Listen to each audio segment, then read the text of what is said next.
మరిగే నీటిలో చపాతీ వేసి చేసిన ఈ రెసిపీ చాలా రుచిగా, చాలా టేస్టీగా అయితే ఉంటుంది. ఈ రెసిపీ వచ్చేసి ఇంటిల్లిపాది అందరికీ నచ్చుతుంది. అంత టేస్టీగా అయితే ఉంటుంది. ఇంకెందుకు ఫ్రెండ్స్ ఆలస్యం, ఎలా చేయాలో ఏంటో అనేది వీడియోలోకైతే వెళ్ళిపోయి చూద్దామా మరి?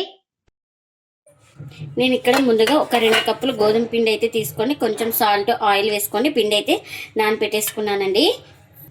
ఒక 10 నిమిషాల తర్వాత అయితే చూపిస్తున్నాను మీకు. ఇంకా ఇలా మొత్తం ఒకసారి బాగా కలిపేసుకోవాలి. మనకు చపాతీ పిండి ఏ సైజ్ అయితే తీసుకుంటామో ఇంకా అంత పిండి ముద్దనైతే తీసుకొని ఇలా రౌండ్గా చుట్టుకోవాలి.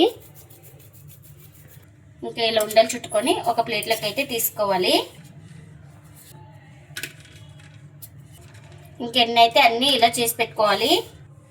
ఇంకా ముందుగా కాస్త పొడి పిండిని అయితే చల్లుకొని ఒక పిండి ముద్దనైతే తీసుకుంటున్నాను. ఇంకా ఇలా తీసుకొని ఇలా డిప్ చేసుకోవాలి బాగా. ఇంకా ఇప్పుడు కర్రతో మనం చపాతీలాగా రుద్దుకోవాలి.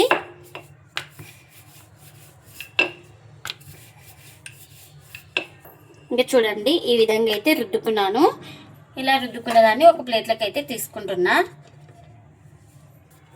ఇంకా మరొక పిండి ముద్దను కూడా తీసుకొని ఇలా పిండిలో కొంచెం డిప్ చేసుకొని ఇలా రుద్దుకోవాలి. అంత మందంగా లేదు, అంత పల్చగా లేదు, మీడియంగా అయితే రుద్దుకోవాలి. మనం నార్మల్ ఇంట్లో చపాతీలు ఎలా చేసుకుంటామో సేమ్ ఇంకా అలా రుద్దుకోవాలి. ఇంకెన్నైతే అన్నీ ఇలానే చేసుకోవాలి. ఇంకా ముందుగా స్టవ్ అయితే ఆన్ చేసుకొని ఒక కడాయి పెట్టుకొని అందులోకి ఒక 2 గ్లాసుల దాకా వాటర్ అయితే వేసుకోవాలి. ఇప్పుడు ఈ వాటర్లోకి ఒక స్పూన్ దాకా ఆయిల్ అయితే వేసుకోవాలి. మనకు ఈ వాటర్ అయితే బాగా బాయిల్ అవ్వాలి. ఈ వాటర్ కూడా మనకు బాగా బాయిల్ అవుతుంది చూడండి. ఇంక ఇప్పుడు ఇలా స్లిమ్లో పెట్టుకొని ముందుగా చపాతీలు అయితే చేసుకున్నాం కదా, ఈ చపాతీలు అయితే నిదానంగా ఇలా వేసుకోవాలి వాటర్లోకి. మనం ఒక 2-3 కానీ వేసుకొని ఒక 3 నిమిషాల పాటు ఉడికించుకోవాలి.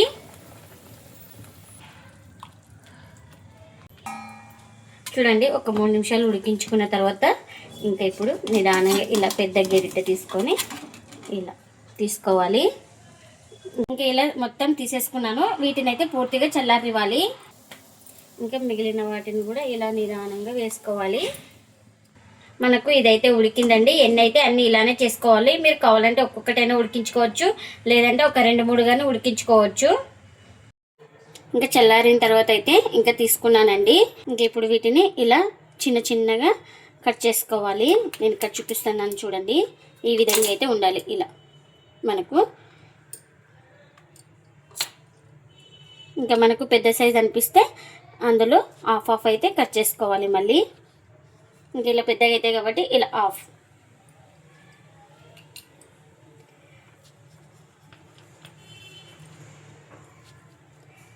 అన్నీ ఇలా ముందుగా కట్ చేసుకుందాం.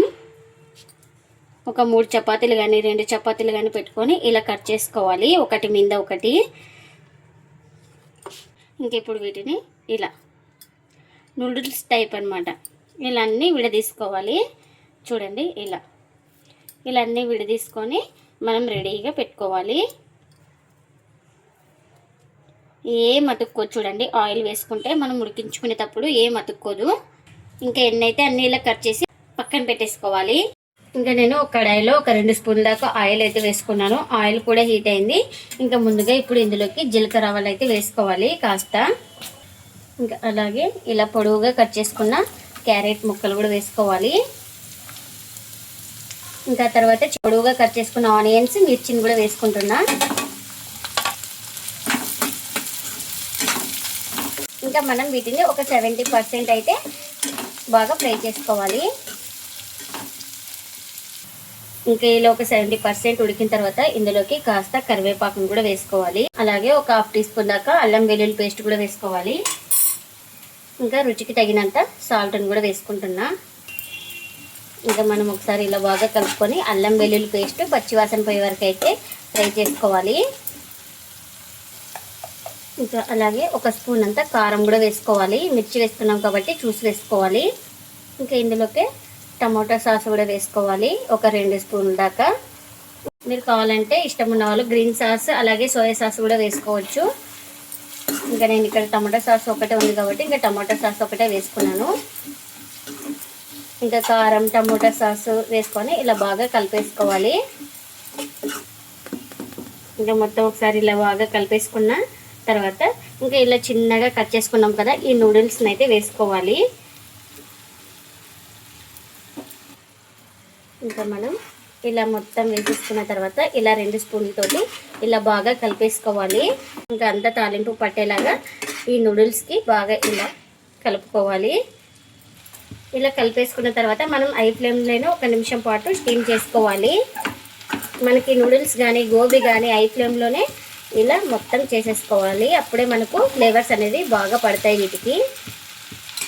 ఇంకా ఇప్పుడు చివరిగా కాస్త కొత్తిమీర కూడా వేసుకోవాలి. ఇంకా ఈ కొత్తిమీర కూడా వేసేసుకొని ఒకసారి ఇలా పైన కలిపేసుకుంటే ఆ వేడికే మనకు కొత్తిమీర అనేది బాగా మగ్గుతుంది. ఇంకా ఇప్పుడైతే స్టవ్ అయితే ఆఫ్ చేస్తున్నాను. మరిగే నీటిలో చపాతీ వేసి చేసిన ఈ నూడిల్స్ చాలా రుచిగా చాలా టేస్టీగా అయితే ఉంటాయండి. ఎప్పుడు కావాలంటే అప్పుడు ఈజీగా చేసుకోవచ్చు. మార్నింగ్ బ్రేక్ఫాస్ట్కి కానీ ఈవినింగ్ స్నాక్ కానీ ఎలా అయినా చేసుకోవచ్చు. చాలా టేస్టీగా అయితే ఉంటాయి. చూడండి ఎలా పొడి పొడిగా వచ్చినాయి ఈ నూడిల్స్ అయితే. ఇంట్లో వాళ్ళందరికీ నచ్చుతుంది, అంత టేస్టీగా అయితే ఉంటాయి ఈ నూడిల్స్ అయితే. మీరు కూడా తప్పకుండా ఒకసారి ఇలా మరిగే నీటిలో చపాతీ వేసి ఈ నూడిల్స్ చేయండి. ఇదండి ఇవాళ వీడియో. ఈ వీడియో కనుక నచ్చితే ప్లీజ్ లైక్ చేయండి, షేర్ చేయండి, కామెంట్ చేయండి. అలాగే లైక్ చేసి సపోర్ట్ చేయండి friends. Thanks for watching. Bye bye.